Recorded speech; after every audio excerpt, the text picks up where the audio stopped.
الحمد لله وكفى وسلام على عباده الذين اصطفى أما بعد فأعوذ بالله من الشيطان الرجيم بسم الله الرحمن الرحيم وما محمد إلا رسول قد خلت من قبله الرسل أفإن مات أو قتل انقلبتم على أعقابكم ومن ينقلب على عقبيه فلن يضر الله شيئا وسيجزي الله الشاكرين.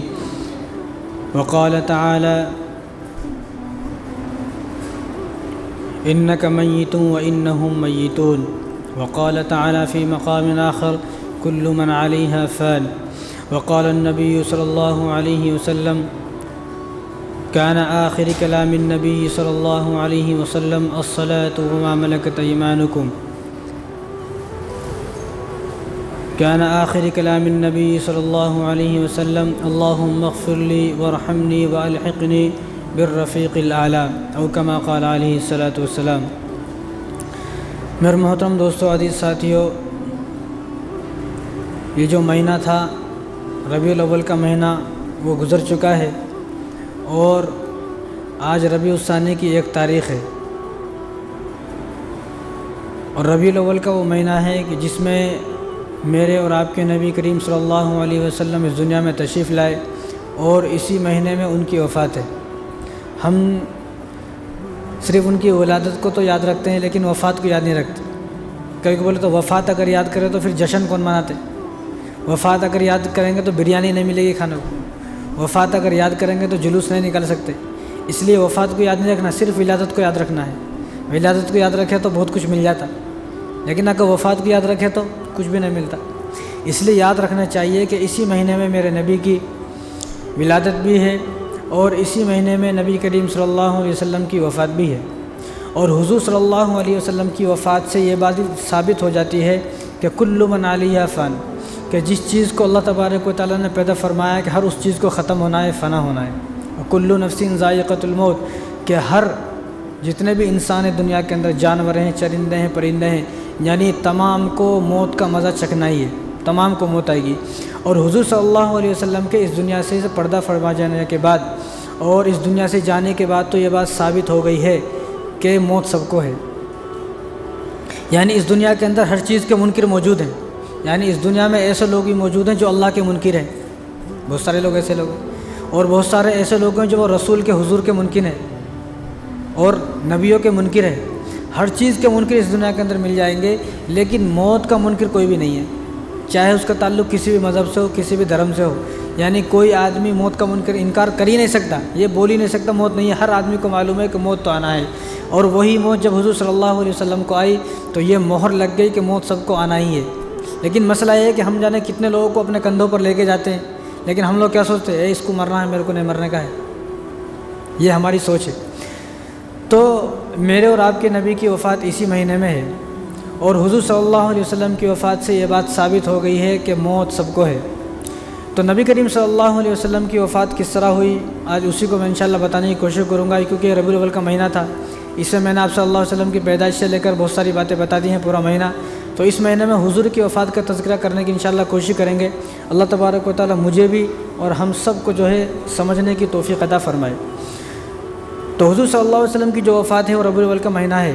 اور اس سے پہلے رمضان سے پہلے جو حضور صلی اللہ علیہ وسلم کی باتوں سے صحابہ نے اندازہ لگا لیا تھا کہ حضور صلی اللہ علیہ وسلم اس دنیا سے جانے والے ہیں. تو رمضان سے پہلے 1 مہینہ پہلے شعبان میں نبی کریم صلی اللہ علیہ وسلم نے حضرت معاذ بن جبل رضی اللہ تعالیٰ عنہ کو یمن بھیجا، کیونکہ یہ 10 ہجری ہے. 10 ہجری تک یعنی حضور صلی اللہ علیہ وسلم کو مکے سے مدینہ آ کے 10 سال ہو گئے.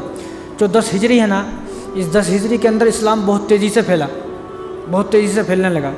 اور نبی جو آتے ہیں نا دنیا کے اندر، وہ اسلام کو پھیلانے آتے ہیں. جب اسلام پھیل جاتا ہے، مسلمانوں کی تعداد بہت زیادہ ہو جاتی ہے، تو اب نبیوں کا کام جو ہے ختم ہو گیا. جب اسلام بہت زیادہ پھیل رہا تھا تو یمن کے اندر کچھ لوگ تھے اہل کتاب یعنی عیسائی، جن کو پیغام پہنچانا تھا. تو حضور صلی اللہ علیہ وسلم نے رمضان سے 1 یا 2 مہینے پہلے معاذ بن جبل رضی اللہ تعالیٰ عنہ کو یمن بھیجا کہ معاذ یمن جاؤ اور وہاں کے جو عیسائی لوگ ہیں ان کو اسلام پیش کرو. تو حضور صلی اللہ علیہ وسلم جب کسی کو روانہ کرتے تھے نا تو مدینہ مسجد نبوی جو مدینہ کے اندر ہے وہیں سے ان کو لیٹر پیڈ بول کر چلے جاتے تھے، بھیجا دیتے تھے، چلے جاتے تھے۔ لیکن یہاں پر حضور صلی اللہ علیہ وسلم معاذ بن جبل جو ہے وہ اپنے اونٹ پر بیٹھے ہوئے ہیں، ان کے ساتھ ایک پورا قافلہ ہے، اور حضور صلی اللہ علیہ وسلم اونٹ کی نکیل کو پکڑے ہوئے ہیں، اور اونٹ کی نکیل کو پکڑتے ہوئے جا رہے ہیں اور ان کو نصیحت کرتے ہوئے جا رہے ہیں۔ چلتے چلتے حضور صلی اللہ علیہ وسلم کو 7 میل چلے، 7 میل تک، یعنی 7 کلومیٹر تک حضور صلی اللہ علیہ وسلم پیدل چلے، ان کو نصیحت کرتے ہوئے کہ ان کو ایسا سمجھانا ہے، عیسائیوں کو ایسا سمجھانا ہے، ان سے ایسے بات کرنی ہے، اور ان سے جو ہے حسن اخلاق سے پیش آنا ہے۔ اگر وہ ایمان لے آئے تو ان کو یہ بات بتانی ہے، نماز پڑھنا ہے، زکوٰۃ دینا ہے، صدقہ خیرات کرنا ہے، قربانی، اس طرح باتیں بتانی ہے۔ تو جب 7 میل آ گئے اور مسجد مدینہ سے بہت باہر آ گئے تو حضور نے فرمایا کہ معاذ السلام علیکم، تو سلام کیا، تو حضور نے جب سلام کیا تو حضور کے چہرے کا رنگ بدل گیا۔ تو معاذ نے پوچھا ہے رسول اللہ آپ اس طرح کیوں سلام کر رہے ہو جیسا آپ ہمیشہ کے لیے جدا ہو رہے ہو؟ تو حضور نے فرمایا کہ معاذ یہ میری اور تمہاری ہو سکتا ہے آخری ملاقات ہو، کہ تم یمن جا رہے ہو، جب یمن سے واپس آؤ گے تو مجھے نہیں پاؤ گے، میری مسجد کو بھی پاؤ گے، صحابہ کو بھی پاؤ گے، لیکن مجھے نہیں پاؤ گے، میری قبر کو پاؤ گے۔ تو معاذ بن جبل رضی اللہ تعالیٰ رونے لگے اور حضور صلی اللہ علیہ وسلم کو سلام کر کے روانہ کر دیا۔ تو یہاں سے یہ پہلا سفر وہ ہے کہ جہاں سے حضور صلی اللہ علیہ وسلم نے بتایا کہ میں اس دنیا سے جانے والا ہوں۔ اس کے بعد رمضان آیا، یہ بخاری شریف کی روایت ہے۔ رمضان میں ہر سال حضور صلی اللہ علیہ وسلم جو قرآن سناتے تھے نا، وہ جبرائیل علیہ السلام کو قرآن سناتے تھے۔ کن کو؟ جبرائیل کو، ایک مرتبہ پورا قرآن ایک مرتبہ سناتے تھے۔ تو یہ جو رمضان ہے نا، 10 ہجری کا جو رمضان ہے، اس رمضان میں جبرائیل علیہ السلام 2 مرتبہ قرآن کو پڑھا، یعنی 2 مرتبہ قرآن کو سنایا اور 2 مرتبہ قرآن کو سنا۔ تو حضور صلی اللہ علیہ وسلم نے ارشاد فرمایا، یہ بخاری کی روایت ہے، عائشہ رضی اللہ تعالیٰ عنہ سے فرمایا کہ عائشہ کہ ہر سال جبرائیل علیہ السلام 1 مرتبہ میرا قرآن سنتے ہیں اور 1 مرتبہ مجھے قرآن سناتے ہیں، لیکن اس سال رمضان میں جبرائیل علیہ السلام نے 2 مرتبہ میرا قرآن سنا۔ تو مجھے معلوم ہو گیا ہے کہ مجھے اب اس دنیا سے جانے والا ہے، یعنی مجھے اب اس دنیا سے جانا ہے، مجھے معلوم ہو گیا ہے۔ تو اس کے بعد رمضان گزر گیا۔ رمضان میں حضور صلی اللہ علیہ وسلم نے 2 مرتبہ قرآن کو دور نکالا۔ اس کے بعد رمضان جانے کے بعد اب یہاں پر حضور صلی اللہ علیہ وسلم نے تمام ارکان کو، تمام چیزوں کو امت کو بتا دیا ہے، لیکن ایک چیز رہ گئی ہے، وہ ہے حج۔ حضور صلی اللہ علیہ وسلم نے اپنی زندگی میں 1 حج کیا اور 4 عمرے کیے۔ تو جب تک نبی جو وقت کے نبی ہیں وہ حج نہیں کریں گے تو ارکان کیسے معلوم ہوں گے؟ ارکان تو معلوم نہیں ہو سکتے۔ تو حضور صلی اللہ علیہ وسلم نے ہر چیز کو اپنی امت کو بتا دیا، تو ایک کام رہ گیا تھا، وہ ہے حج۔ تو حضور صلی اللہ علیہ وسلم نے 10 ہجری کے اندر حج فرمایا، حج کیا۔ تو جب حج پر گئے تو حضور صلی اللہ علیہ وسلم تمام صحابہ کو حج کے ارکان سکھاتے تھے اور بار بار فرماتے تھے خذوا عنی مناسککم لعلی لا اراکم بعد عامکم ھذا، کہ اے صحابہ مجھ سے حج کے ارکان سیکھ لو، حج کے جو ارکان ہیں اور جو حج کے جو اعمال ہیں وہ سیکھ لو، ہو سکتا ہے اگلی سال میں تمہارے ساتھ حج پر نہ آؤ، کہ تم بھی آؤ گے حج پر لیکن اگلی سال میں تمہارے ساتھ نہیں آؤں گا حج پر۔ تو صحابہ سب سمجھ جاتے تھے، صحابہ سمجھ جاتے تھے کہ حضور یہ کیوں فرما رہے ہیں کہ بار بار خذوا عنی مناسککم، کہ مجھ سے حج کے ارکان سیکھ لو، حج کے ارکان سیکھ لو، حج کے ارکان سیکھ لو۔ تو یہ اب صلی اللہ علیہ وسلم نے حج فرمایا۔ حج ہونے کے بعد جب حج مکمل ہو گیا تو حضور صلی اللہ علیہ وسلم مکے کے اندر جبل رحمت ہے، جو لوگ حج کرنے گئے ان کو معلوم ہے، تو جبل رحمت کے اوپر آپ صلی اللہ علیہ وسلم چڑھے اور آپ صلی اللہ علیہ وسلم نے اوپر جا کر فرمایا الا هل بلغت رسالتہ، کیا میں نے اپنے رسالت کا، اپنی نبوت کا حق ادا کر دیا ہے، نہیں کر دیا ہے؟ تو تمام صحابہ نے فرمایا کہ نعم یا رسول اللہ، کہ آپ نے اپنی رسالت کا حق ادا کر دیا ہے، حق ہی ادا نہیں کیا بلکہ ہمیں دین تک نہیں پہنچا دیا، بلکہ حق سے بڑھ کر بھی آپ صلی اللہ علیہ وسلم اتنا بڑا کام کیا ہے۔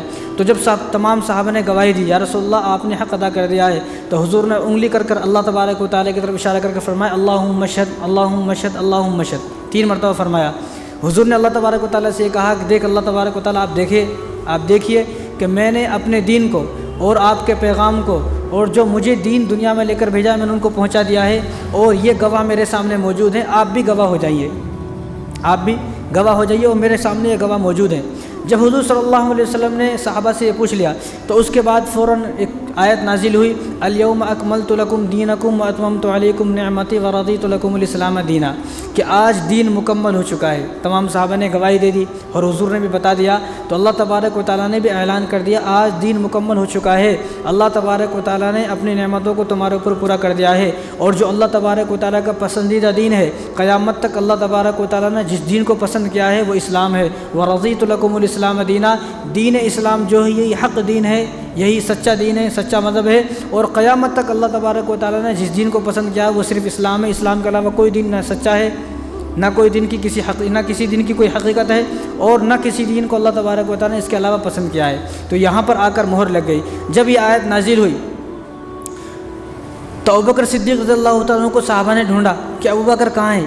تمام صحابہ تو یہاں موجود ہیں کیونکہ حضور صلی اللہ علیہ وسلم کے ساتھ لاکھوں صحابہ، 1,00,000 صحابہ جو تھے نا وہ حج کرنے گئے تھے۔ تو تمام صحابہ میں دیکھا کہ ابوبکر نہیں مل رہے، تو ابوبکر ایک طرف کونے میں بیٹھے ہوئے رو رہے ہیں۔ تو صحابہ نے پوچھا کہ آپ رو کیوں رہے؟ آپ رو کیوں رہے ہو؟ بلکہ اللہ تبارک و تعالیٰ نے تو کتنا خوبصورت اعلان کیا ہے کہ آج دین مکمل ہو چکا ہے۔ تو ابوبکر نے کہا کہ جو بات اس آیت سے میں سمجھاؤں وہ شاید تم نہیں سمجھ سکے ہو۔ کہا کیا بات؟ انہوں نے کہا کہ اس بات سے مجھے حضور صلی اللہ علیہ وسلم کی وفات کی خوشبو آ رہی ہے۔ اس آیت سے مجھے، یعنی حضور جو نبی آتے ہیں نا دنیا میں، وہ دین کو پھیلانے آتے ہیں۔ جب دین ہی مکمل ہو گیا تو اب نبیوں کو تو کوئی کام نہ رہا، یعنی حضور صلی اللہ علیہ وسلم کو اللہ تبارک و تعالیٰ اپنے پاس بنانے والے ہیں۔ تو ابوبکر نے فرمایا، یہ ابوبکر کی دور اندیشی ہے، تو ابوبکر نے فرمایا کہ مجھے اس آیت سے حضور صلی اللہ علیہ وسلم کی اس دنیا سے جانے کی خوشبو آتی ہے۔ جب حضور صلی اللہ علیہ وسلم نے حج کر لیا، حج مکمل ہو گیا، تو ذی الحجہ کی 22 تاریخ کو آپ صلی اللہ علیہ وسلم مدینہ واپس آ گئے مکے سے۔ جب مدینہ واپس آ گئے تو ایک صورت اور نازل ہوئی، سورہ فتح، جو ہم سب کو یاد ہے، اذا جاء نصر اللہ والفتح ورأیت الناس يدخلون فی دین اللہ افواجا۔ تو اللہ تبارک و تعالیٰ نے اس آیت، اس صورت کو، اور یہ قرآن کریم کی سب سے آخری صورت ہے۔ آپ قرآن اٹھا کر دیکھیں، یہ جو صورت ہے، اس صورت کا نمبر ہے 114، 114 سب سے آخری صورت ہے یہ آیت، یہ صورت نازل ہوئی۔ تو اس میں اللہ تبارک و تعالیٰ نے اعلان فرما دیا، اذا جاء نصر اللہ والفتح، کہ اللہ تبارک و تعالیٰ کی مدد جب آ جائے گی، ورأیت الناس يدخلون فی دین اللہ افواجا، کہ فوج کے فوج لوگ کلمہ پڑھیں گے، اسلام کے اندر داخل ہوں گے۔ فسبح بحمد ربک واستغفر، کہ آپ اللہ تبارک و تعالیٰ سے توبہ کریں، استغفار کریں، انہ کان توابا، اللہ تبارک و تعالیٰ تمہاری توبہ کو قبول کرنے والے ہیں، معاف کرنے والے ہیں۔ تو حضرت عائشہ رضی اللہ تعالیٰ فرماتی ہیں کہ اس صورت کے نازل ہونے کے بعد حضور صلی اللہ علیہ وسلم روزانہ کئی سو مرتبہ استغفار پڑھتے تھے، یعنی اللہ تبارک و تعالیٰ سے توبہ کرتے تھے، استغفار کرتے تھے۔ اور آج ہمیں ایک تسبیح پڑھنے کو جو ہے ٹائم نہیں ہے، ایک تسبیح ہم جمعہ میں ایسا آتے اور اس کے بعد سلام پھرنے کے بعد فوراً ایسا بھاگتے ہیں کہ ہمارے کو جو ہے 4-5 سال سے قید کر کے ہیں مسجد میں، ایسا بھاگتے۔ اس لیے میں بارہا کہتا ہوں کہ ہم جمعے کے دن ایک ہفتے میں آئے ہیں تو اس دن مسجد میں رکیں، تھوڑا ٹائم دے، تسبیحات پڑھے۔ تو حضور صلی اللہ علیہ وسلم تو وہ ہیں جو معصوم ہیں، خطاؤں سے معاف ہے، حضور صلی اللہ علیہ وسلم پر تو کوئی گناہ نہیں ہے، کوئی خطا نہیں ہے، اور اللہ تبارک و تعالیٰ نے اعلان بھی کر دیا ہے کہ آپ کے نامہ اعمال میں کوئی گناہ ہے ہی نہیں۔ یعنی نبی تو وہ ہوتا ہے جس سے گناہ ہو ہی نہ، جس سے گناہ ہو جائے انہیں نبی ہو ہی نہیں سکتا۔ تو حضور صلی اللہ علیہ وسلم تو معاذ اللہ ان کے بارے میں تو یہ سوچ بھی نہیں سکتے وہ کوئی گناہ کریں گے، لیکن پھر بھی حضور صلی اللہ علیہ وسلم توبہ استغفار کر رہے ہیں اس صورت کے نازل ہونے کے بعد۔ اب یہ صورت نازل ہو گئی اور یہ ذی الحجہ میں، اب ذی الحجہ کے بعد محرم، صفر، ذی الحجہ، ذی القعدہ، ذی الحجہ۔ جو ذی الحجہ ہے نا، یہ 12واں مہینہ ہے اسلامک مہینے کے اعتبار سے۔ اب یہ 10 ہجری یہاں پر ختم ہو گئی، اب یہاں سے جو ہے 11 ہجری شروع ہوئی ہے، محرم، صفر۔ محرم کا مہینہ ہے، محرم کے پورے مہینے میں نبی کریم صلی اللہ علیہ وسلم بس استغفار کرتے رہے، اللہ تبارک و تعالیٰ سے دعا کرتے رہے، توبہ کرتے رہے۔ اور اب 11 ہجری شروع ہو گئی، 11واں سال، حضور صلی اللہ علیہ وسلم کا 11واں سال۔ محرم کے پورے مہینے میں آپ جو استغفار کرتے رہے۔ اس کے بعد صفر کا مہینہ آتا ہے، تو صفر کے مہینے میں 28 تاریخ کو حضور صلی اللہ علیہ وسلم رات میں جنت البقیع میں گئے، اور جنت البقیع میں جانے کے بعد جو شہداء احد ہے اور جنت البقیع میں جو صحابہ دفن ہیں ان سب کے لیے حضور صلی اللہ علیہ وسلم نے دعا کی، اور دعا میں الفاظ کہے کہ میں جلد تم سے ملنے والا ہوں، میں جلد تمہارے پاس آنے والا ہوں اور جلدی تم سے ملنے والا ہوں۔ اور فرمایا کہ میری اور تمہاری ملاقات حوض کوثر پر ہوگی 28 صفر کو۔ اب گھر آ گئے 28 صفر کو، اب اگلا 29 صفر ہے، اگلا دن۔ اب 29 صفر کو ایک انصاری صحابی کی وفات ہوئی۔ جب انصاری صحابی کی وفات ہوئی تو حضور صلی اللہ علیہ وسلم کی نماز جنازہ پڑھانے کے لیے 29 صفر کے دن نماز جنازہ پڑھانے کے لیے جنت البقیع میں گئے۔ جب ان کی نماز جنازہ پڑھا دیے، نماز جنازہ پڑھانے کے بعد حضور صلی اللہ علیہ وسلم واپس گھر پر آئے حضرت عائشہ کے پاس۔ جیسے آ رہے تھے راستے میں فوراً حضور صلی اللہ علیہ وسلم کے سر میں درد شروع ہوا، اور اتنا سخت درد ہوا کہ حضور صلی اللہ علیہ وسلم اس درد میں بے چین ہو گئے۔ تو گھر کو آئے، جب گھر آئے تو حضور نے حضرت عائشہ سے فرمایا کہ عائشہ میرے سر میں بہت سخت درد ہے۔ تو عائشہ نے فرمایا کہ رسول اللہ میرے سر میں بھی سخت درد ہے، ان کے سر میں بھی درد تھا۔ تو حضور نے فرمایا کیا ہی اچھا ہو کہ تمہارا انتقال ہو جائے، اگر تمہارا انتقال ہو گیا تو میں اپنے ہاتھوں سے تمہاری قبر کھودوں گا، اپنے ہاتھوں سے تمہیں نہلاؤں گا، اپنے ہاتھوں سے کفن دوں گا، اور اپنے ہاتھوں سے تمہیں قبر کے اندر اتاروں گا، دفن کروں گا۔ تو تو حضور صلی اللہ علیہ وسلم نے ارشاد فرمایا کہ تمہارے سر میں اتنا سخت درد نہیں ہے جتنا میرے سر میں جو ہے سخت درد ہے۔ تو یہاں سے حضور صلی اللہ علیہ وسلم کی طبیعت کی جو ابتدا ہوئی، جہاں سے حضور صلی اللہ علیہ وسلم کی طبیعت بہت زیادہ خراب ہونے لگی، اور یہ 29 صفر ہے۔ تو اسی دن حضور صلی اللہ علیہ وسلم ارشاد فرمایا کہ بخاری شریف کی روایت ہے، حضور نے فرمایا عائشہ کہ خیبر میں جنگ خیبر جب ہوئی تھی، اور جنگ خیبر 7 ہجری کو ہے، تو جب آپ صلی اللہ علیہ وسلم جنگ سے فارغ ہوئے تو ایک یہودی تھا، یہودی منافق، تو اس کو معلوم تھا کہ حضور صلی اللہ علیہ وسلم کو اگر صدقہ دیا تو حضور تو صدقہ قبول نہیں کرتے، کیونکہ نبی جو ہوتے ہیں نا، سید جو ہوتے ہیں وہ صدقہ نہ قبول کرتے نہ کھاتے ہیں۔ آج کل تو لوگوں نے اعلان کیا میں بھی سید ہوں، میں بھی سید ہوں، میرے کو بھی صدقے دو، میرے کو بھی زکوٰۃ دو، میرے کو بھی فطرے دو، اور خوب منہ پھاڑ پھاڑ کر لے رہے ہیں۔ سید کی سب سے پہلی پہچان یہ ہے کہ سید آدمی صدقہ نہیں کھائے گا، کیونکہ یہ سید بولے تو سردار، یہ تو تمام قوموں کے سردار ہیں۔ اب سردار ہی اگر زکوٰۃ کھانے لگ جائے تو باقی لوگوں کے کیا ہوگا؟ تو حضور اس یہودی کو معلوم تھا کہ نبی جو ہوتے ہیں نا وہ صدقہ نہیں کھاتے، تو وہ ایک بکری لے کے آیا، بکری، اس نے بکری کو بھونا اور بہترین بنا کر حضور صلی اللہ علیہ وسلم کے سامنے لے کر آیا، اور حضور سے فرمایا کہ یا رسول اللہ یہ جو ہے یہ میری طرف سے آپ کو تحفہ ہے، آپ کو ہدیہ ہے، آپ قبول کریں۔ تو حضور نے اس کو قبول کر لیا، کیونکہ حضور تو ہدیہ قبول کرتے تھے، کسی کے ہدیے کو رد نہیں کرتے تھے۔ تو حضور نے اس بکری کو لیا اور بکری کو کھانا شروع کیا۔ جب بکری کے 2-3 لقمے کھا لیے تو بکری کے گوشت جو تھا نا، گوشت کے اندر سے آواز آئی، تو بکری بولنے لگی یا رسول اللہ مجھے نہ کھائیں آپ، اس یہودی نے میرے اندر زہر ملایا ہے۔ تو جب تک حضور صلی اللہ علیہ وسلم 2-3 لقمے کھا چکے تھے، اور حضور صلی اللہ علیہ وسلم کے ساتھ ایک صحابی تھے جن کا نام بشر بن برا ہے، تو وہ بھی آپ صلی اللہ علیہ وسلم کے ساتھ کھا رہے تھے، تو انہوں نے تو 2-3 لقمے کھایا تو ان کی تو فوراً وہیں پر وفات ہو گئی۔ وہ جو صحابی تھے بشر بن برا، ان کی وہیں پر وفات ہو گئی، اور حضور صلی اللہ علیہ وسلم نے 2-3 لقمے کھائے تو اس کی وجہ سے پورا زہر جو تھا وہ پورا باڈی کے اندر پھیل گیا، جسم کے اندر پھیل گیا۔ تو اس وقت جب 11 ہجری کے اندر حضور صلی اللہ علیہ وسلم کی وفات ہونے والی ہے اور یہ 29 صفر ہے، اس وقت حضور نے عائشہ کو فرمایا کہ اس وقت جو میں نے زہر کی بکری کھائی تھی نا، جس گوشت میں یہودی نے زہر ملایا تھا، وہ بکری کا جو زہر ہے آج بھی وہ زہر میرے بدن کے اندر جو ہے پھیل رہا ہے، اور اس زہر سے مجھے بہت زیادہ تکلیف ہو رہی ہے۔ اور حضور صلی اللہ علیہ وسلم نے اس کے بعد جب اس بکری نے بولا، اس گوشت نے بولا، تو فوراً اس یہودی کو بلایا، اس یہودی کو بلانے کے بعد اس کو قتل کر دیا گیا، اس کو حضور نے قتل کرا دیا۔ تو اس زہر اس کو آپ صلی اللہ علیہ وسلم کے پورے جسم کے اندر پھیلا، یہ اس لیے پھیلا کہ اللہ تبارک و تعالیٰ نے جو ہے حضور کو شہادت کی موت عطا کرنی تھی۔ اب یہ نبی حضور صلی اللہ علیہ وسلم کو شہادت کی وفات تو کیسے بھی ہونی ہے، لیکن وفات جو ہو وہ شہادت کی موت ہو، کیونکہ جو شہادت میں شہید ہوتا ہے اس کا خون زمین پر گرنے سے پہلے اللہ تبارک و تعالیٰ اس کو گناہوں کو معاف فرما دیتے ہیں۔ کتنی بڑی بات ہے۔ اور جو آدمی شہید ہو جاتا ہے اس کو اللہ تبارک و تعالیٰ قیامت کے دن فرمائیں گے کہ 70 آدمی ایسے ہیں جہنم میں جانے والے ہیں، ان 70 آدمیوں کو لے کر جنت میں چلے جاؤ۔ اس لیے ہمیں دعا کرنا چاہیے کہ اللہ تبارک و تعالیٰ، موت تو کیسے بھی آنی ہے بھائی، سب کو مرنا ہے، اس لیے دعا یہ کرنی چاہیے کہ اللہ مجھے شہادت کی موت عطا فرما۔ تو نبی کریم صلی اللہ علیہ وسلم نے اس وقت فرمایا کہ جو میں نے زہر جو خیبر میں کھایا تھا آج وہ میرے بدن کے اندر پھیل رہا ہے، اس کی مجھے بہت زیادہ تکلیف ہو رہی ہے۔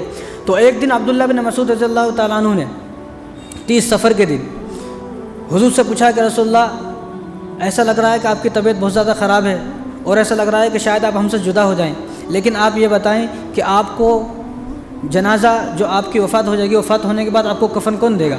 تو حضور نے فرمایا کہ مجھے میرے اہل بیت کفن دیں گے۔ پوچھا کہ رسول اللہ آپ کو غسل کون دے گا؟ تو فرمایا کہ مجھے میرے اہل بیت غسل دیں گے، یعنی گھر کے لوگ، جو میرے اپنے گھر کے لوگ ہیں وہ غسل دیں گے، وہی کفن دیں گے۔ اور انہوں نے پھر پوچھا رسول اللہ آپ کو جو ہے قبر کے اندر کون اتارے گا؟ تو حضور نے فرمایا کہ مجھے قبر کے اندر میرے اہل بیت اتاریں گے، دوسرے کوئی نہ اتارے، دوسرے، کیونکہ حضور کو معلوم تھا کہ حضور صلی اللہ علیہ وسلم کے جو صحابہ تھے نا، وہ صحابہ کو حضور سے سچا عشق تھا، جھوٹا ہمارے جیسا نہیں۔ تو حضور کو معلوم تھا کہ اگر میں نے کسی اور کے بارے میں بول دیا اور وہ لوگ مجھے غسل دیں گے، کفن دیں گے، قبر کے اندر اتاریں گے، تو وہ لوگ برداشت نہیں کر سکیں گے، ہو سکتا ہے کہ مجھے دیکھ کر ان کی ہی جان نکل جائے۔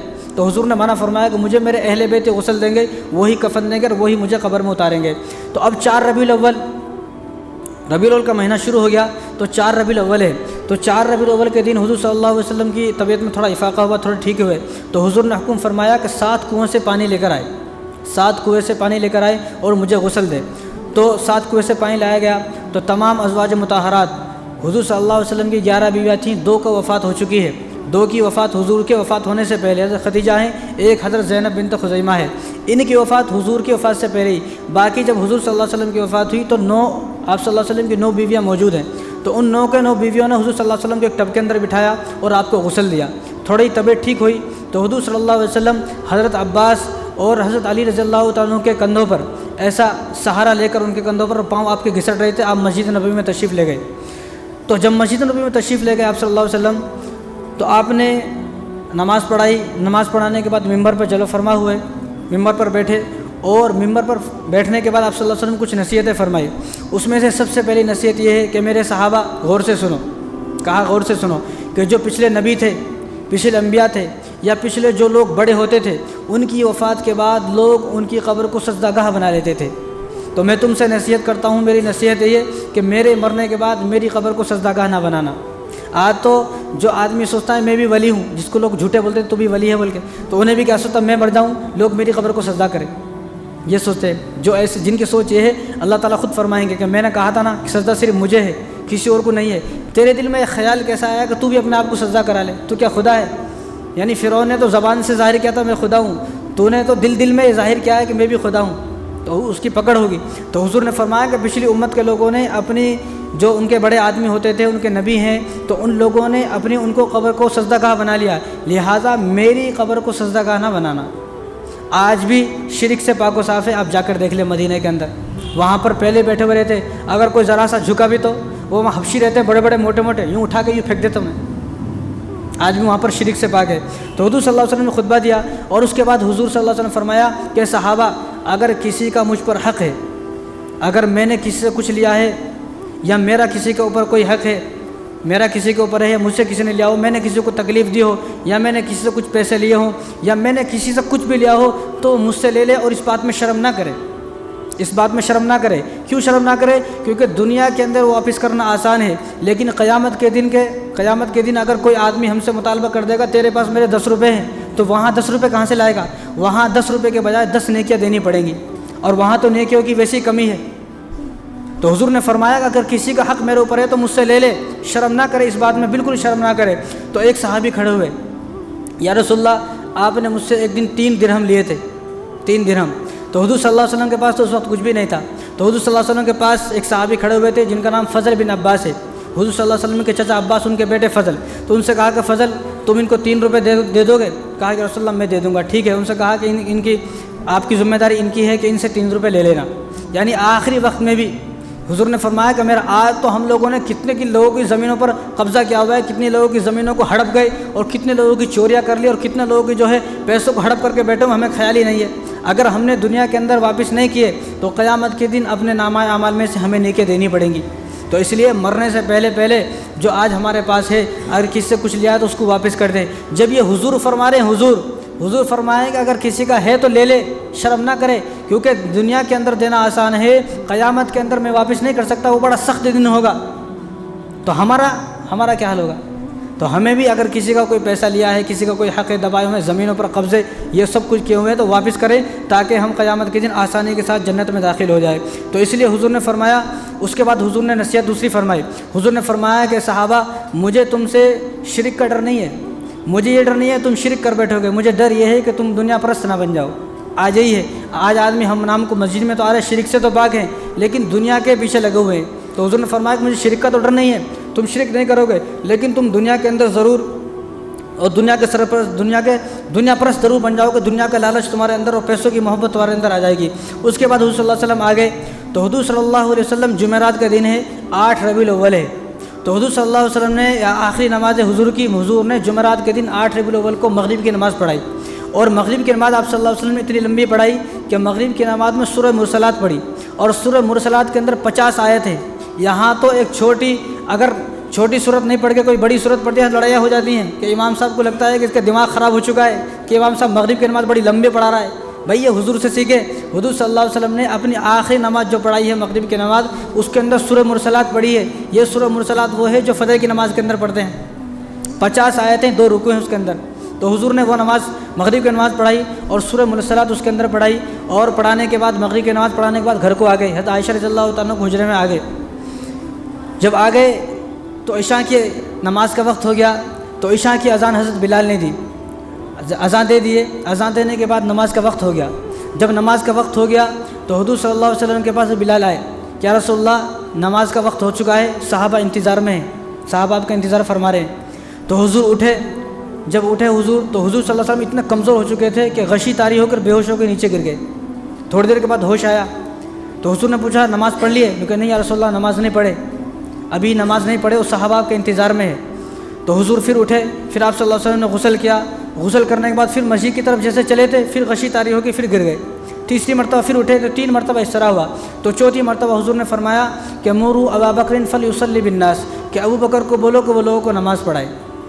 تو عائشہ رضی اللہ تعالیٰ پاس میں بیٹھی ہوئی تھی، تو عائشہ نے دل میں سوچا کہ جو میرے ابا جان ہیں نا، وہ تو بڑے کمزور دل کے ہیں، رقیق القلب ہیں، نرم دل کے ہیں، ایسا نہ ہو کہ جب حضور کے مصلی پر ٹھہرے تو حضور کے جانے سے پہلے وہی چلے جائے۔ تو حضرت عائشہ نے فرمایا کہ رسول اللہ آپ ابو بکر کو حکم نہ کریں، آپ عمر کو حکم کریں کہ حضرت عمر رضی اللہ تعالیٰ نماز پڑھائیں۔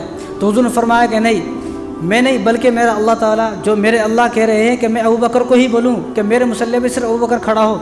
آج تو شیعہ لوگ جو ہے نا ابو بکر کو گالیاں دے رہے، شیعہ لوگ، اور ہم بھی ان کے ساتھ ہیں۔ آج ہمارا مسلمان بھی شیعہ لوگوں کے ساتھ ہے، جیسا وہ کرنا انہیں بھی ویسے کرتا ہے۔ تو وہ لوگ تو ابو بکر رضی اللہ تعالیٰ گالیاں دے رہے ہیں کہ ابو بکر رضی اللہ تعالیٰ نے معاذ اللہ زبردستی مصلی پہ قبضہ کر لیا۔ یہ بخاری کی روایت ہے۔ حضور نے حکم فرمایا مروا ابا بکر فلیصلی بالناس، کہ ابو بکر کو حکم کرو کہ ابو بکر نماز پڑھائے، کسی اور کو میرے مصلی پر کھڑا ہونے کی اور نماز پڑھانے کی اجازت نہیں ہے۔ یہ صرف اللہ تبارک و تعالیٰ نے حکم دیا ہے مجھے کہ یہ حق صرف ابو بکر کو ہے کہ ابو بکر ہی نماز پڑھائیں، کوئی اور نماز نہ پڑھائیں۔ تو ابو بکر رضی اللہ تعالیٰ نے پہلی نماز عشاء کی نماز پڑھائی 8 ربیع الاول جمعرات کے دن۔ دوسرا دن جمعہ کا دن ہے، تو جمعے کے وقت بھی حضور صلی اللہ علیہ وسلم کی اتنی ہمت نہیں ہوئی کہ حضور جو ہے حجرے سے باہر نکلے جمعہ پڑھائیں۔ تو جمعہ بھی حضور صلی اللہ علیہ وسلم کے حیات میں ان کے رہتے ہوئے ابو بکر صدیق رضی اللہ تعالیٰ نے 17 نمازیں پڑھائی ہیں۔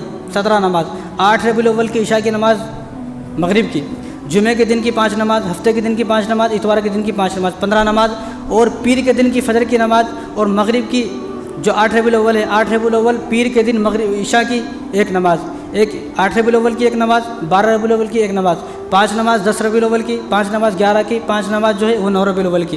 تو 17 نمازیں ابوبکر صدیق رضی اللہ تعالیٰ عنہ نے حضور کے رہتے ہوئے ادا فرمائی ہیں، 17 نمازیں۔ اور حضور صلی اللہ علیہ وسلم نے حکم فرمایا کہ ابو بکر کو ہی، اللہ تعالیٰ حکم فرما رہے ہیں کہ ابو بکر ہی نماز پڑھائے، ابو بکر ہی میرے مصلی پہ کھڑا ہو، کوئی اور دوسرا جو ہے ابو بکر کے علاوہ میرے مصلی پہ کھڑا نہ ہو۔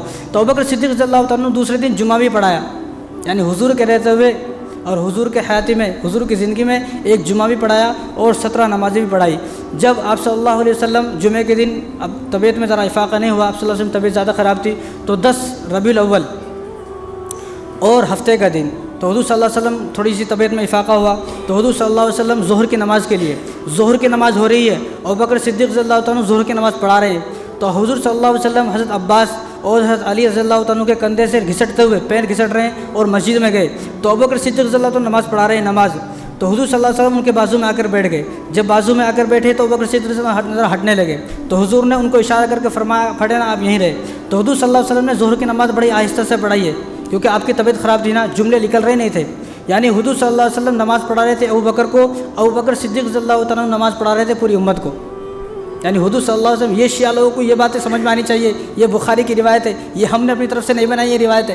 تو حضور صلی اللہ علیہ وسلم پاس میں بیٹھ کر نماز پڑھانے ابوبکر کو، اور حضور صلی اللہ علیہ وسلم کی جو زبان سے الفاظ نکل رہے تھے اللہ اکبر، وہ اتنے نہیں نکل رہے تھے پہلی صف کو بھی جائے، وہ صرف ابوبکر کو سنائی دے رہے تھے۔ ابوبکر صدیق رضی اللہ تعالیٰ کو حضور کے الفاظوں کو سن رہے تھے، اور ابوبکر کے الفاظوں کو تمام صحابہ سن رہے تھے، یعنی حضور صلی اللہ علیہ وسلم کی اقتداء میں ابوبکر ہیں، ابوبکر کی اقتداء میں تمام صحابہ ہیں۔ تو یہ 10 ربیع الاول ہے۔ تو 10 ربیع الاول کے دن آپ صلی اللہ علیہ وسلم نے ظہر کی نماز پڑھائی، اور ظہر کی نماز پڑھانے کے بعد حضور صلی اللہ علیہ وسلم نے نصیحت فرمائی کہ اللہ تبارک و تعالیٰ نے اپنے ایک بندے کو اختیار دیا کہ وہ یا تو دنیا میں رہے یا میرے پاس آ جائے، یا دنیا کی نعمتوں کو پسند کرے یا میرے پاس جو نعمتیں ان کو پسند کرے۔ تو حضور نے فرمایا کہ اس بندے نے آخرت کی نعمتوں کو اور جو اللہ تبارک و تعالیٰ کے پاس نعمتیں ہیں ان کو پسند فرمایا۔ یہ حضور صلی اللہ علیہ وسلم ارشاد فرمائے، اور ابوبکر صدیق رضی اللہ عنہ محفل سے اٹھ کر چلے گئے باہر، محفل سے اٹھ کر باہر چلے گئے، رونے لگے۔ تو صحابہ نے پھر پوچھا ابوبکر کو کیا ہوا آپ رو رہے ہیں؟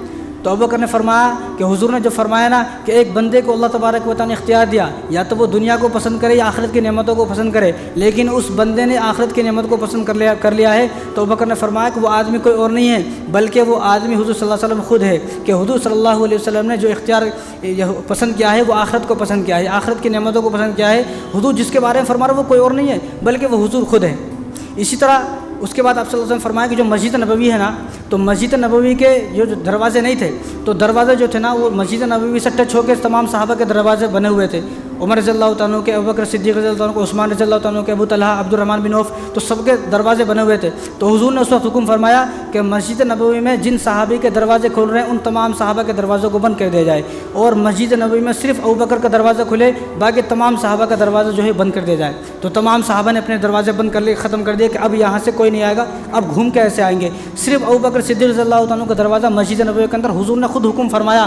یہ شیعوں کو یہ بات سمجھ میں آنی چاہیے کہ ابو بکر کا دروازہ کھلا رہی ہے، حضور نے حکم فرمایا کہ کسی صحابی کا دروازہ مسجد کے اندر نہیں کھلے گا۔ اور حضور نے اس کے بعد فرمایا اگر دنیا کے اندر میرا کوئی خلیل ہوتا تو وہ ابو بکر میرے خلیل ہوتے، ابو بکر میرے خلیل ہوتے، لیکن اللہ تبارک و تعالیٰ نے مجھے اپنا خلیل بنا لیا ہے۔ جس طرح حضرت ابراہیم علیہ السلام کو اللہ تبارک و تعالیٰ نے اپنے خلیل بنا لیا، اسی طرح مجھے بھی اللہ تبارک و تعالیٰ نے اپنے خلیل بنا لیا ہے۔ لیکن ابو بکر میرے دوست تھے، میرے ساتھی ہیں، میرے یار ہیں، میرے دوست تھے، میرے ساتھی ہیں۔ تو اس کے بعد حضور صلی اللہ علیہ وسلم نے حکم فرمایا کہ عرب کو مشرکین سے پاک کر دیا جائے، شرک سے پاک کر دیا جائے، مشرکوں سے پاک کر دیا جائے۔ اب عرب کے اندر کوئی مشرک نہیں رہے گا، نہ شرک ہوگا اور نہ کوئی مشرک باقی رہے گا۔ اس کے بعد سب کو یہاں سے نکال دیا جائے، یہاں کوئی نہیں رہے گا۔ 11 ربیع الاول، تو 11 ربیع الاول کے دن حضور صلی اللہ علیہ وسلم نے حضرت حسن حسین کو بلایا، حضرت علی کو بلایا، حضرت فاطمہ کو بلایا۔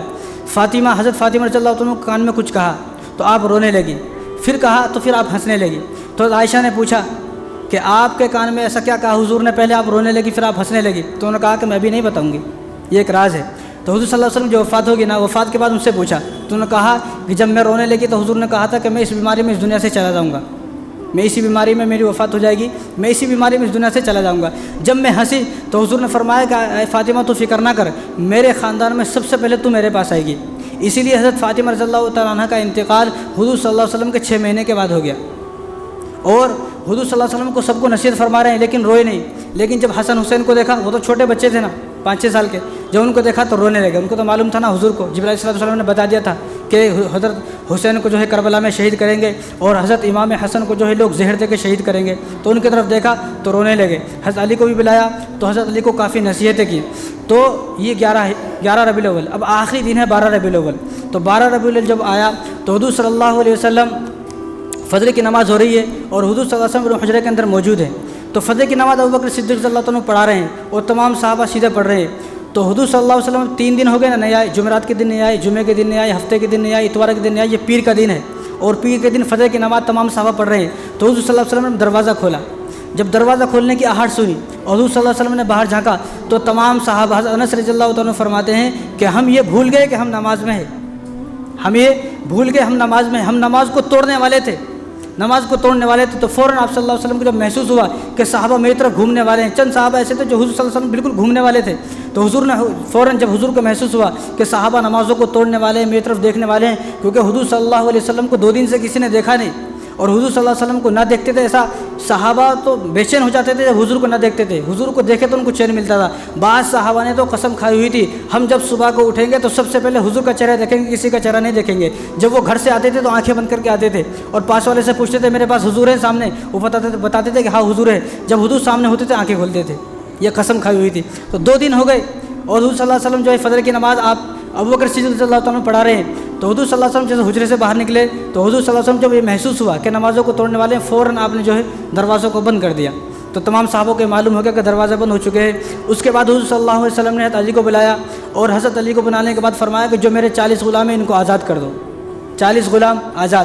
آج ہم کیا بولتے ہیں اپنے بیٹے کو، فلاں کے پاس پیسے ہیں، وہ مر گیا تو ذرا لے لے اس سے پیسے، لکھا لے ذرا کس کس کے پاس پیسے ہیں۔ او بھائی مرنے والے ہو، کسی کے پاس اگر پیسہ ہے تو صدقہ چھوڑ کے معاف کر دو، صدقہ سمجھ کے معاف کر دو۔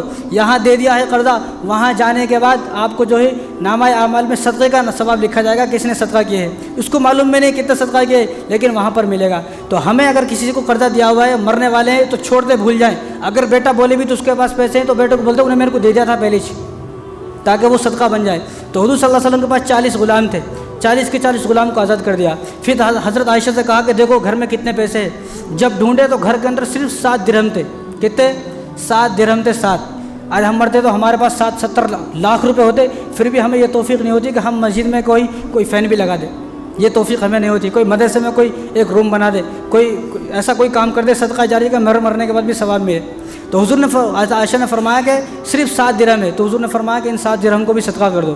تو حضور صلی اللہ علیہ وسلم نے وفات سے پہلے 40 جو غلام تھے ان کو آزاد کر دیا، اور 7 درہم تھے ان کو بھی جو ہے صدقہ کر دیا۔ اس کے بعد حضور صلی اللہ علیہ وسلم جو ہے عائشہ رضی اللہ تعالیٰ عنہ کے گود میں لیٹے ہوئے تھے، آپ کا سر گود میں تھا، تو ابوبکر صدیق رضی اللہ تعالیٰ عنہ کے بیٹے عبد الرحمن بن ابوبکر وہ آئے اور وہ مسواک کر رہے تھے، تو حضور صلی اللہ علیہ وسلم کے ہاتھوں میں اتنی جان نہیں تھی کہ آپ فرما دیں، تو آپ اشارے سے ایسا فرما رہے تھے، تو عائشہ نے فرمایا کہ میں سمجھ گئی کہ حضور صلی اللہ علیہ وسلم مسواک مانگ رہے، تو حضور صلی اللہ علیہ وسلم جب مسواک کی طرف اشارہ کیا تو عائشہ رضی اللہ تعالیٰ عنہ اپنے بھائی سے عبد الرحمن بن ابوبکر ہیں، وہ عائشہ کے بھائی ہیں، تو ان سے مسواک کو لیا، اپنی دانتوں سے نرم کیا اور حضور کو اپنے ہاتھوں سے مسواک کرایا۔ حضور جب اپنے ہاتھوں سے مسواک کر رہے تھے، حضور کے ہاتھوں سے مسواک بھی چھوٹ رہی تھی، تو حضرت عائشہ نے مسواک کو لیا اور اپنے دانتوں سے نرم کیا، کیونکہ وہ سخت تھی، نرم کیا اور حضور صلی اللہ علیہ وسلم کے مسواک کیا۔ تو مسواک حضرت عائشہ فرماتی ہیں کہ یہ میری کتنی خوش نصیبی کی بات ہے کہ حضور صلی اللہ علیہ وسلم جب اس دنیا سے گئے ہیں تو میرا لعاب حضور صلی اللہ علیہ وسلم کے لعاب، یعنی میرا لعاب حضور صلی اللہ علیہ وسلم کے منہ کے اندر موجود تھا۔ شیعہ لوگوں کو یہ بات بھی سمجھنی چاہیے، آج تو شاید عائشہ رضی اللہ عنہ کو معاذ اللہ ہم تو بول بھی نہیں سکتے، ان کو فاحشہ بتاتے، ان کا افیئر تھا، وہ تھا، یہ تھا، استغفر اللہ معاف کرے، یہ ہے۔ اور آج ہم شیعہ لوگوں کے ساتھ رہ رہے ہیں خوب مستی سے، مزے سے۔ کئی کچھ شیعہ لوگوں کے ساتھ نہیں رہے تو محرم کا شربت کیسے ملتا بھائی؟ محرم کا شربت نہیں ملتا نا، محرم میں بریانی کھانے کا ہے، شربت پینے کا ہے، اور بہت سارے واہیات کام کرنے کا، بدماشی والے، وہ سب کیسا ہوتے؟ اس لیے شیعہ لوگوں سے میرا دوست ہے، بہت دوستی ہے پکی، وہ نہیں ٹوٹ سکتی چاہے سب کچھ ٹوٹ جائے۔ تو عائشہ رضی اللہ تعالیٰ عنہ کو تو شیعہ لوگ معاذ اللہ اللہ معاف کرے فاحشہ بتاتے تھے، تو ان چیزوں پر غور کرے۔ تو عائشہ نے فرمایا یہ میری کتنی خوش نصیبی کی بات ہے کہ میرا آخری وقت میں حضور صلی اللہ علیہ وسلم کے منہ کے اندر ان کے لعاب کے ساتھ میرا لعاب بھی ملا، اور ان کے منہ کے اندر میرا تھوک، جب ان کا انتقال ہوا، جو وفات ہوئی، کہ ان کے منہ کے اندر میرا لعاب موجود تھا۔ اس کے بعد آپ صلی اللہ علیہ وسلم اپنے پاس ایک پانی منگایا، اس پانی میں سے ٹھنڈا پانی اپنے منہ پر مار رہے ہیں اور فرما رہے ہیں اللہم للموت سکرات، اللہم للموت سکرات، اللہم للموت سکرات، یہ الفاظ فرما رہے ہیں۔ یعنی کیا مطلب ہے کہ عائشہ، حضور نے عائشہ کو مخاطب کر فرمایا ان للموت سکرات، ہے عائشہ کہ بے شک موت کی سختی ہوتی ہے، کوئی آدمی نہ سوچے کہ موت کی سختی نہیں ہوتی ہے، موت کی سختی ہوتی ہے، اور اپنے چہرے پر مار رہے ہیں، اور حضور صلی اللہ علیہ وسلم کو معلوم ہو چکا ہے آج میرا آخری دن ہے۔ فوراً جبرائیل صلی اللہ علیہ وسلم آ گئے۔ کون آ گئے؟ جبرائیل صلی اللہ علیہ وسلم آ گئے اور فرمایا کہ یا رسول اللہ کہ باہر ملک الموت کھڑے ہیں، اجازت مانگ رہے ہیں، اگر آپ کی اجازت ہو تو اندر آ جائیں، اگر آپ کی اجازت ہو تو اندر آ جائیں۔ تو حضور نے فرمایا جب یہاں تک آ گئے ہیں تو اندر بھی بلا لو۔ تو جب آئے کہا السلام علیکم یا رسول اللہ، سلام کیا، اور حضور سے فرمایا کہ یا رسول اللہ جو میرا یہ جملہ ہے نا، میرا یہ جملہ ہے جو السلام علیکم یا رسول اللہ، یہ جملہ میں نے آج تک کسی کو نہیں بولا ہے، آپ پہلے انسانوں میں سلام کر رہا ہوں، میں کسی کو سلام نہیں کرتا ہوں، نہ مجھے حکم ہے، میں کسی کو سلام نہیں کرتا ہوں، میں نے آج تک کسی کو سلام کیا نہیں، حالانکہ 1.25 لاکھ نبیوں کی روح کو قبض کیا ہے، تو ان 1.25 لاکھ نبیوں کو بھی نہیں بتایا گیا، یہ صرف واحد ایک انسان ہے حضور صلی اللہ علیہ وسلم جن کو بتایا گیا کہ آج آپ کا آخری وقت ہے۔ تو حضور نے پوچھا کہ اسرائیل کیا حکم ہے؟ تو اسرائیل علیہ السلام نے کہا یا رسول اللہ مجھے حکم وہ ہے کہ آپ کو لے کے آ جاؤں، لیکن اللہ تبارک و تعالیٰ نے آپشن دیا ہے، اگر وہ رہنا چاہیں تو ان سے پوچھ لینا، اگر وہ چند دن اور رہنا چاہے دنیا میں رہ لینا، اگر آنا چاہے تو لے آنا۔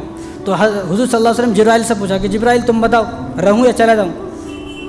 تو جبرائیل صلی اللہ علیہ وسلم نے کہا کہ اللہ یا رسول اللہ تبارک و تعالیٰ آپ کا بہت انتظار فرما رہے ہیں، آپ کے ملاقات کے مشتاق ہیں اور آپ کے ملاقات میں انتظار میں ہیں، اللہ تعالیٰ چاہتے ہیں کہ ہمارے پاس آؤ۔ کہا کہ رسول اللہ، حضور نے فرمایا کہ ٹھیک ہے، پھر اللہ تبارک و تعالیٰ میری ملاقات کے مشتاق ہیں، وہ چاہتے ہیں میری ملاقات، تو ٹھیک ہے میری روح قبض کر لو۔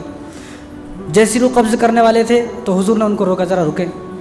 جبرائیل صلی اللہ علیہ وسلم کو بلایا، پوچھا کہ اللہ تبارک و تعالیٰ سے یہ پوچھ کے آؤ میری امت کا کیا ہوگا میرے مرنے کے بعد، ایسا تو نہیں جس طرح پہلے نبی آئے اور آئے ان کے نبی جانے کے بعد پورے جو ہے سب کے سب لوگ جو دین سے پھر گئے، ختم ہو گئے، عذاب آ گیا، اللہ تبارک و تعالیٰ عذاب کے ذریعے سب کو ختم کر دیا۔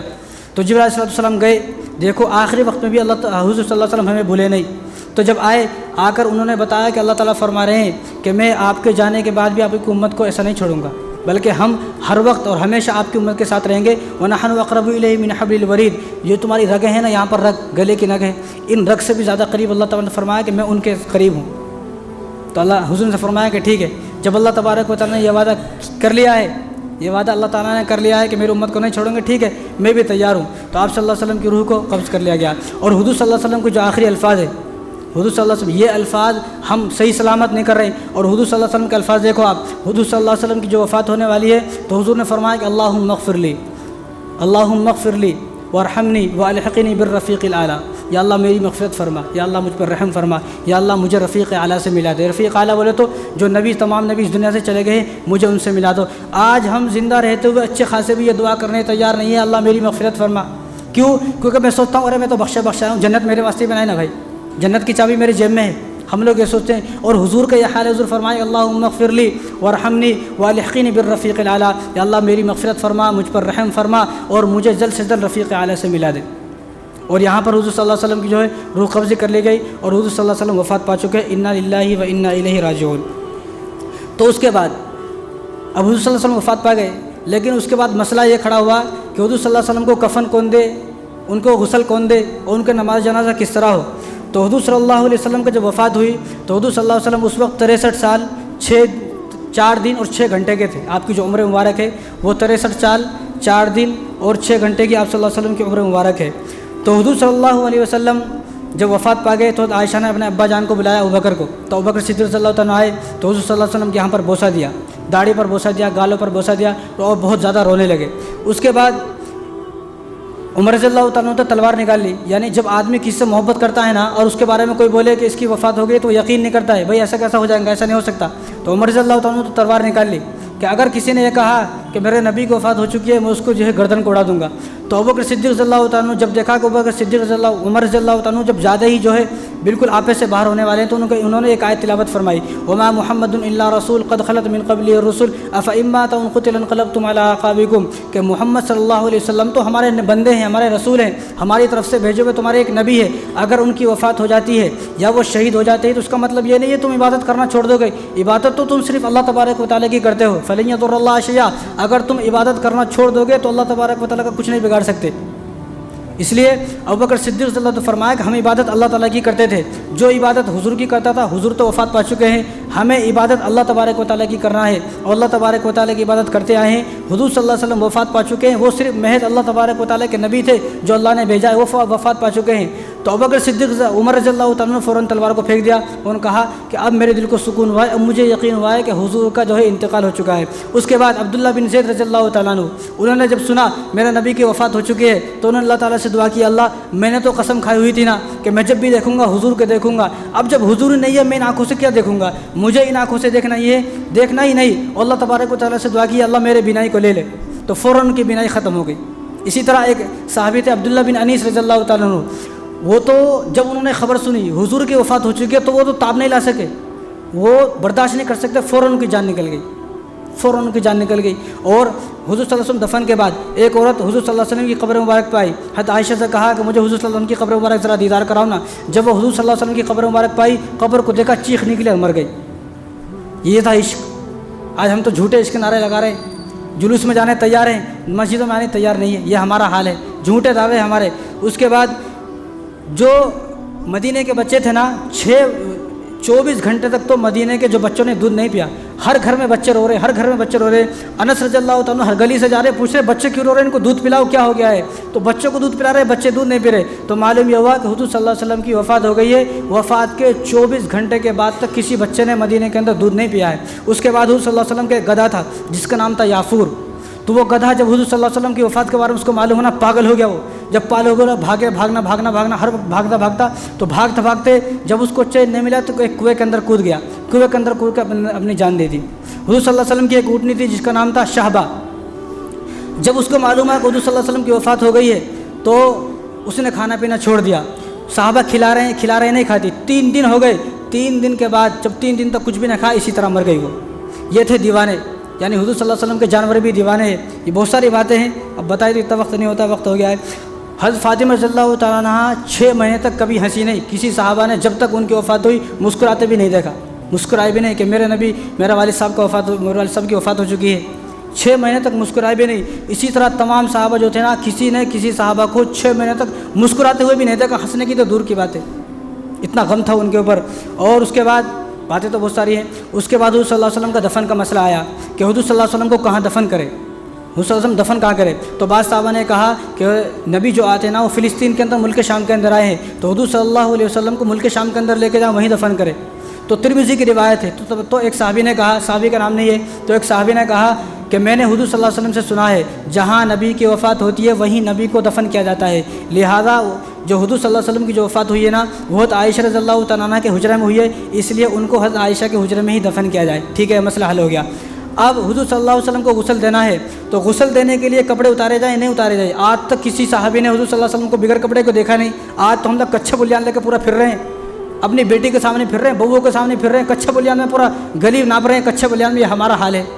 آدمی کو یہ معلوم ہونا چاہیے کہ میرا سطر کہاں سے کہاں تک ہے، تو اتنا وقت نہیں میں آپ کو بتاتا۔ تو حضور صلی اللہ علیہ وسلم کے بدن کو کسی نے دیکھا نہیں، اور صحابہ کے حالت تھا کہ صحابہ اگر حضور صلی اللہ علیہ وسلم کے بدن کو دیکھ لیتے تو وہ جان دے دیتے، تو فوراً، یہ ابو داؤد شریف کی روایت ہے، تو فوراً جو اللہ تبارک و تعالیٰ کی طرف سے ایسی کیفیت ہوئی، تمام صحابہ سو گئے۔ جب تمام صحابہ سوئے تو فوراً ایک غیب کی آواز آئی، غیب سے ایک آواز آئی کہ حضور صلی اللہ علیہ وسلم کو جو غسل دینا ہے وہ بغیر کپڑوں کے، وہ کپڑوں کے ساتھ دینا ہے، کپڑے اتارنا نہیں ہے، کپڑوں کے ساتھ غسل دینا ہے۔ تو حضور کو جب غسل دیا تو کپڑوں کے ساتھ غسل دیا، وہ حضرت عباس نے غسل دیا، حضرت علی نے غسل دیا، فضل بن عباس نے غسل دیا، حضرت قاسم بن عباس نے غسل دیا۔ تو حضور صلی اللہ علیہ وسلم کے غلام تھے شقران، انہوں نے پانی ڈالا، اسامہ بن زید، حضور صلی اللہ علیہ وسلم کے جو خادم تھے زید، ان کے لڑکے تھے اسامہ بن زید، وہ آپ صلی اللہ علیہ وسلم کو کروٹ میں لینے میں مدد کر رہے تھے۔ تو انہوں نے آپ صلی اللہ علیہ وسلم کو غسل دیا کپڑوں کے ساتھ، غسل دینے کے بعد کپڑوں کو اتارا، اس کے بعد آپ صلی اللہ علیہ وسلم کو 3 یمنی چادر میں کفن دیا گیا۔ 3 یمنی چادر، سفید چادر تھی 3، ایک قمیض اور ایک تہمت، اوپر سے ایک کپڑا جس کو لفافہ بولتے ہیں، وہ 3 یمنی چادر میں آپ صلی اللہ علیہ وسلم کو جو ہے کفن دیا گیا۔ اس کے بعد آپ صلی اللہ علیہ وسلم کو کون سی قبر بنائی جائے، لحد والی قبر بنائی جائے یا بغلی قبر بنائی جائے؟ تو تمام صحابوں میں اختلاف ہوا۔ آدھے صحابہ بول رہے تھے کہ لحد والی قبری بنائی جائے، جیسے ہمارے یہاں بنتی ہے، صاحب قبر ہے اس کے اوپر وہ ڈال کے، ایک ہوتی ہے بغلی قبر کھودنے کے بعد بغل ایک اور قبر کھودتے ہیں۔ تو تمام صحابہ میں اختلاف ہوا۔ تو ابوبکر صدیق رضی اللہ عنہ نے فرمایا کہ خاموش ہو جاؤ، کہ مدینہ کے اندر 2 لوگ ایسے ہیں جو قبر کھودتے ہیں، ایک کا نام ابو طلحہ، وہ لحد کی قبر کھودتے ہیں، ایک کا نام ابو عبیدہ بن جراح، وہ بغلی قبر کھودتے ہیں۔ تو 2 آدمیوں کو، 2 صحابی کو بلایا، ابوبکر صدیق رضی اللہ عنہ نے فرمایا کہ 2 آدمی تم دوڑ کر جاؤ، جو جس کو پہلے بلا کر لائے گا قبر ویسی کھودیں گے۔ مسئلہ حل ہو گیا۔ یہاں لڑائیاں ہونے والی تھی، لیکن ابوبکر صدیق رضی اللہ عنہ کو فہم و فراست دیکھو آپ، فرمایا کہ 2 صحابی جاؤ، جو پہلے آئے گا اسی قبر کھودے جائیں گے۔ جو ایک صحابی گئے، وہ ابو طلحہ کو بلا کر لے کے آئے، ابو طلحہ پہلے آئے۔ جب ابو طلحہ آئے تو وہ شق کی قبر کھودتے تھے جسے ہمارے عام طور سے قبر کھودتے ہیں، تو اسی طرح آپ صلی اللہ علیہ وسلم کی قبر کو کھودا گیا۔ تو آپ صلی اللہ علیہ وسلم کی نماز جنازہ کا مسئلہ ہے، تو آپ صلی اللہ علیہ وسلم تو خود امام ہے، ان کا امام کون بنے گا؟ تو آپ صلی اللہ علیہ وسلم کی نماز جنازہ کسی نے نہیں پڑھائی۔ آپ صلی اللہ علیہ وسلم کے جو ہے نلا کر کفنا کر اور ان کو جو ہے تیار کر کے حجرے میں رکھ دیا گیا، تو 10 صحابی آتے رہے، 10 صحابی آتے اور اپنی خود نماز جنازہ پڑھتے۔ اور حضور صلی اللہ علیہ وسلم کی نماز جنازہ اس طرح نہیں ہوئی جس طرح ہماری ہوتی ہے۔ ہماری نماز جنازہ کیسے ہوتی ہے؟ ثنا، پھر درود شریف، پھر دعا، اللہم اغفر لحینا۔ حضور صلی اللہ علیہ وسلم کی نماز جنازہ میں اللہم اغفر لحینا نہیں تھا، کیونکہ یہ تو دعا ہے، مغفرت کی دعا ہے، اور حضور صلی اللہ علیہ وسلم کی مغفرت کے لیے کوئی دعا مانگے ایسا کیسا ہو سکتا ہے؟ بھائی وہ تو نبی ہیں، وہ تو بخشے بخشائے ہیں۔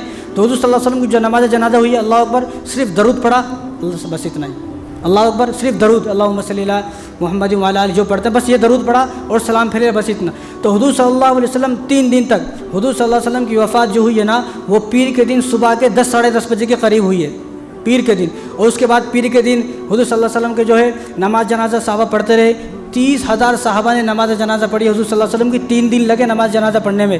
اور حضور صلی اللہ علیہ وسلم کی 3 دن نہیں، اگر 3 سال تک بھی حضور صلی اللہ علیہ وسلم کو ایسا رکھا جاتا تو حضور صلی اللہ علیہ وسلم یہ نبی ہے، نبی کے جو بدن ہوتا ہے نہ گلتا ہے، نہ سڑتا ہے، نہ پھٹتا ہے۔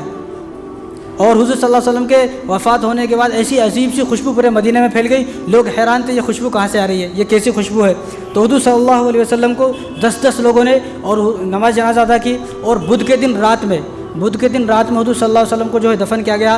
قبر میں جو اترنے والے تھے وہ حضرت علی تھے، حضرت عباس تھے، حضرت فضل بن عباس تھے، قاسم بن عباس تھے، یہ اہل بیت۔ حضور نے فرمایا نا کہ مجھے جو قبر میں اتاریں گے میرے اہل بیت اتاریں گے، یہ 4 آدمی اتارنے والے تھے۔ جب اتار دیا گیا تو حضور صلی اللہ علیہ وسلم کی جو قبر کو ایسا کور کیا گیا، قبر مبارک کو، تو 9 اینٹوں کو رکھا گیا۔